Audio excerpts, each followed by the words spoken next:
എല്ലാവരും ഇങ്ങോട്ട് നോക്കിൻ. ഇന്ന് നമ്മുടെ കൂടെയുള്ള ഗസ്റ്റുകൾ ആരാന്ന് കണ്ടാ നിങ്ങൾ ഞെട്ടും.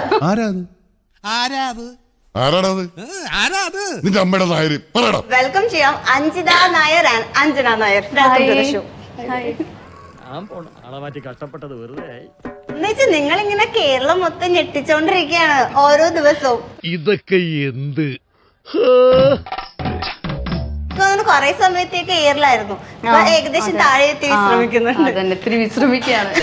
അപ്പൊ താൻ ആരാണെന്ന് സ്വയം ഒരു ബോധം ഉണ്ടല്ലോ, നന്നായി. ഏറ്റവും കൂടുതൽ നിങ്ങളുടെ വീഡിയോസിൽ തന്നെ ഞെട്ടിക്കുന്ന സംഭവമാണ് നിങ്ങളുടെ ക്യാപ്ഷൻസ്.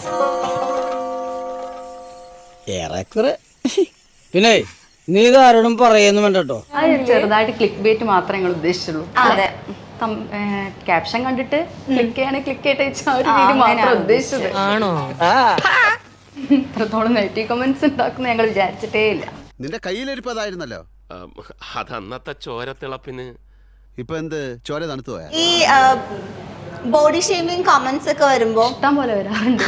അതൊക്കെ എങ്ങനെ ഹാൻഡിൽ ചെയ്യാ? അത് ഉത്തരം പറ.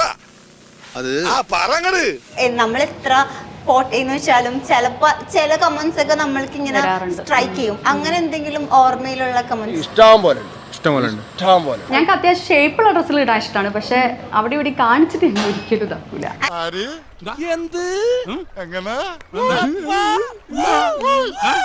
എങ്ങനത്തെ ടൈപ്പ് ഓഫ് കമന്റ്സിനാണ് അഞ്ജിത എസ്പെഷ്യലി ഇങ്ങനെ സെലക്ട് ചെയ്ത് റിയാക്ട് ചെയ്യുന്നത്?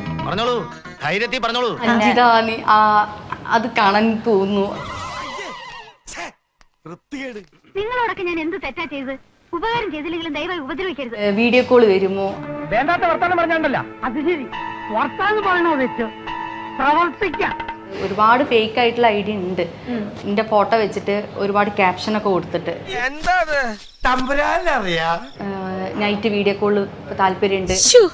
നിങ്ങളെപ്പോലെ ഒരാള് ചോദിച്ചാ എങ്ങനെയെന്നോ പറയാ. കമന്റ്സ് നമ്മളിങ്ങനെ നോക്കിയതിന്റെ അടിസ്ഥാനത്തിൽ ചോദിക്കുകയാണ്. ചോദിക്കാൻ അമ്മൂമ്മയുടെ ചോദ്യം. നമ്മളിങ്ങനെ മനഃപൂർവ്വം എക്സ്പോസിങ് ചെയ്തിട്ടുള്ള വീഡിയോസ് ഇടുന്നത് കൊണ്ടല്ലേ ഏത് റൂട്ടിലേക്കാ വണ്ടി തിരിക്കണേന്ന് എനിക്കിപ്പോ മനസ്സിലായി. അങ്ങനെയൊക്കെ ചോദിക്കുന്ന ആൾക്കാരോട് എന്താ മറുപടി പറയാ? മാനവമാനുള്ളവർക്ക് ഈ വഴിക്കുന്നല്ല ഒരു വഴിക്ക് ഇറങ്ങി നടക്കാൻ പറ്റാത്ത തരത്തിലുള്ള വർത്തമാനമല്ലോടോ കേൾക്കണത്. കുറച്ച് നമ്മൾ അതിന്റെ അകത്തൊന്നും ഇടുന്നില്ലല്ലോ. എന്തോ എങ്ങനെ ഡ്രസ്സിന്റെ കാര്യം പറഞ്ഞാൽ ഞാൻ അത്യാവശ്യം ഷേപ്പ് ആയിട്ടുള്ള ഡ്രസ്സൊക്കെ ഇടാറുണ്ട്. അതൊക്കെ ഇതിനപ്പോ ഇവിടെ പറയുന്നത് അതൊക്കെ എല്ലാവർക്കും അറിയുന്നതല്ലേ. അപ്പൊ അത് ഇവര് സ്ലോ ആക്കി കൊടുക്കുമ്പോഴാണ് കുറച്ചുകൂടി ബോറായിട്ട് തോന്നിയത്. മരമായാലും മനുഷ്യനായാലും അതാ അതിന്റെ ധർമ്മം കാണിക്കണം. ഇല്ലാച്ച കരയോടെ വിഴുതെറിയാ അത്ര തന്നെ.